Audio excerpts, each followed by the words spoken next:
काले घोररूपे महारावे भैरवी नमोस्तुते। नमस्कार दोस्तों, तो फिर से आपके साथ मैं कुछ बातें करने आई हूँ। तो आज हम जानेंगे तर्पण और मार्जन की विधि।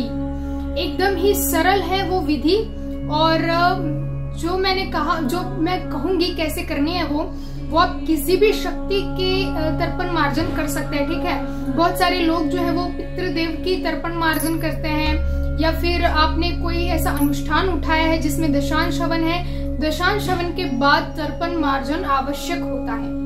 तो मैंने दशांश हवन की विधि तो आपके साथ शेयर कर दी। अब हम जानेंगे तर्पण और मार्जन कैसे करना है।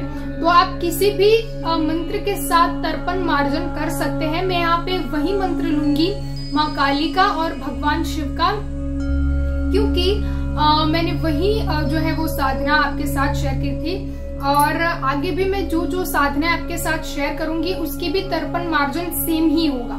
ठीक है, तर्पण मार्जन आप कोई भी अनुष्ठान उठा लो, किसी भी देवी देवता का हो, कोई भी मंत्र हो, उसमें यही रहेगा। ये तो जस्ट अभी मैं जो भी मंत्र कहूंगी वो उदाहरण के तौर पर कहूंगी, वरना उसकी जगह आप जो भी अनुष्ठान के लिए जिस मंत्र का प्रयोग कर रहे हैं उसी मंत्र को इसमें लगाना है। ठीक है, तो अब हम जल्दी से देख लेते हैं कैसे करता है तर्पण और मार्जन। तो यहाँ पे हमें इस तरह से जल लेना है किसी पात्र में, और वो जल सुगंधित होना चाहिए, गंगा जल होना चाहिए। तो हम थोड़ा सा इसमें गंगा जल मिक्स कर देते हैं। ठीक है, और थोड़ा सा मैं बता रही हूँ आपको, थोड़ा सा हमें गंगा जल अगर आपके पास हो तो आप डाल सकते हैं। अगर गंगा जल नहीं है तो कोई बात नहीं, आप इसमें थोड़ा सा इत्र भी मिला सकते हैं। ठीक है, हमारे पास यहाँ पे गंगा जल और इत्र दोनों ही है, तो हम दोनों ही मिक्स करेंगे अभी। मतलब इस जल को सुगंधित और दिव्य बनाना है। ठीक है, और इस तरह से हमने इसमें इत्र और गंगा जल डाल दिया है। उसके बाद जो हमें करना है कि एक इस तरह से पुष्प लेना है, और पहले हम करेंगे तर्पण और उसके बाद हम करेंगे मार्जन। ठीक है, तो कैसे करना है? सबसे पहले जो हमने यहाँ पे जो सुपारी ली है वो कुछ इस तरह से हमें रखना है। ठीक है, उसका जो पत्ता है ना वो हमें खास करके ध्यान देना है कि उसका जो पत्ता है वो उसका जो यहाँ का नीचे का जो आता है वो हमारी तरफ होना चाहिए। ठीक है, और इस तरह से होना चाहिए। और अब यहाँ पे मैंने ये नॉर्मल सुपारी ली है।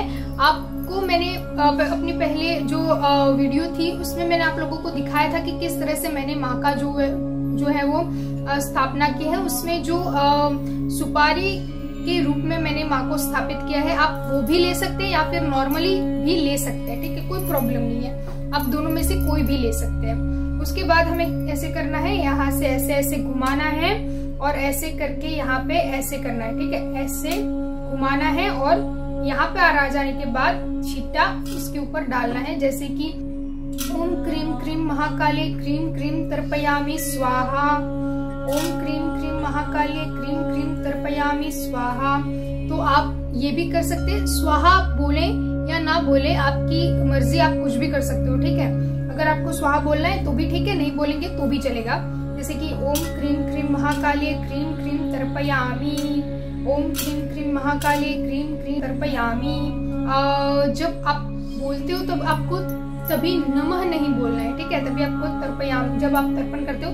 और मार्जन भी बिल्कुल ऐसा होगा, उसमें थोड़ा सा डिफरेंट थोड़ा सा होगा, जैसे कि ओम क्रीम क्रीम महाकाले क्रीम क्रीम मार्जयामि। मार्जयामि कहकर हमें अपने ऊपर छींटे डालने हैं। ठीक है, ऐसे करके अपने ऊपर छींटे डालने हैं, और पहले उनके ऊपर और फिर हमारे ऊपर। आप यहाँ पे भी डाल सकते हैं, और वहां पे जो माँ की फोटो या प्रतिमा स्थापित किया है उनके ऊपर भी डाल सकते हैं। जैसे कि दोनों में ही मैं बता रही हूँ, तर्पण और मार्जन दोनों में। जैसे कि ओम क्रीम क्रीम महाकाली क्रीम क्रीम तर्पयामि, ऐसे करके फिर जो भी मूर्ति या प्रतिमा स्थापित की उनके ऊपर भी ऐसे करके छिटकना है। और मार्जन में हमें उनके ऊपर और हमारे ऊपर, जैसे कि ओम क्रीम क्रीम महाकाली क्रीम क्रीम मार्जयामि, और ऐसे। ठीक है, आप ऐसे भी कर सकते हो। या फिर मैंने जब किया था तब मैंने मार्जन में सिर्फ अपने ऊपर ही चींटे डाले थे।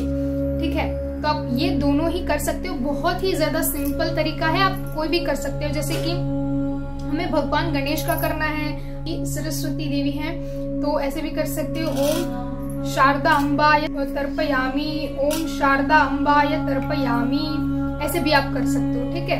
और इससे जो है वो तर्पण है उससे उनको जो है तृप्ति मिलती है और मार्जन से, जैसे मैंने आप लोगों को पहले कहा था कि हम जो हवन कर रहे हैं उसमें हम जो जिस भी शक्ति का अनुष्ठान कर रहे हैं उन्हें हम भोजन करवा रहे हैं, और तर्पण में हम उन्हें पानी पिला रहे हैं, और मार्जन में हम उनके हाथ धुलवा रहे हैं। तो इसी तरह से जो मैंने आपके सामने अभी शेयर की विधि, बिल्कुल इसी तरह से आप किसी भी शक्ति का, किसी भी देवी देवता का तर्पण मार्जन कर सकते हैं।